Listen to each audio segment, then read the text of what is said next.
Welcome to the last session in track 2 for the day and for the conference. Our first speaker is Phillips from IDS, and he will be talking about aerosol printing with industrial reliability. So very exciting.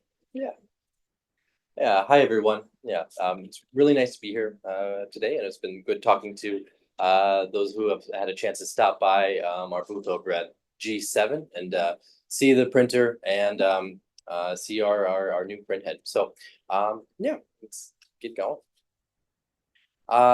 So today I'm going to be talking primarily about our Gen2 printhead, as well as some of the testing that was done to qualify it as sort of industrial ready aerosol printing. We'll be talking through some of those tests, and then talking a little bit about aerosol printing in manufacturing, and then the actual NanoJet roadmap itself. We've done a lot of work to develop a new printhead module for our system, but we have a lot of kind of new exciting things that should open up even more possibilities with aerosol printing and IDS machines. So as a quick just introduction to who IDS is.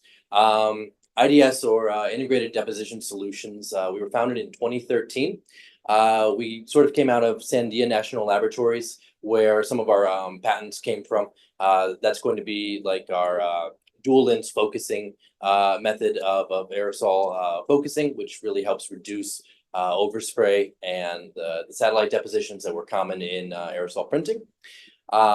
We didn't start shipping systems until 2017, but as of today, we have a global distribution network. We offer full systems from just modules all the way up to 3-axis motion platforms with built-in curing implements and tool sets. And we work with a number of OEMs who place our printheads into 5-axis motion platforms for a whole lot of different applications. So come a significant ways since that first print module was integrated onto an old motion platform. We began the Gen 2 R&D development project in 2021. The goal behind that project was effectively to take some of the day-to-day repeatability issues that our users were experiencing, and we were as well, and refine that and try to make a more regular, reliable, repeatable printing set. It's gone through a lot of different iterations, and what started as kind of a let's see if we can improve these small features has accumulated into a brand new print module. So on the left here, it's where we were. So that is the kind of Gen 1, and on the right is the Gen 2 module. So it got a nice facelift, but there's a lot of kind of important tech advances in this new printhead.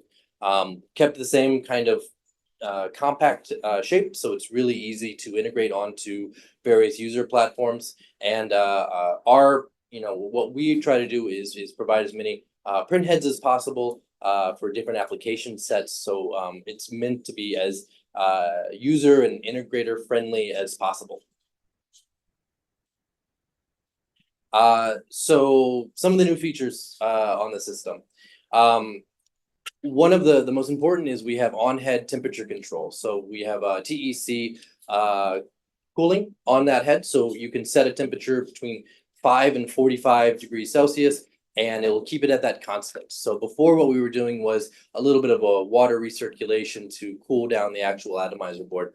Now we have direct printer temperature control that's adjustable on the software that we provide. So really helps with ink stability over time. We still have a quick swap ink cartridge, but it's gotten even faster. So the shuttering is all internal now. We're getting shuttering speeds of 150 milliseconds or less. The actual focusing of this aerosol stream and the beam of material has significantly improved as well. On the fine resolution, that means that we can go down to 10 microns reliably. On the wider resolutions, when we're going up to north of 200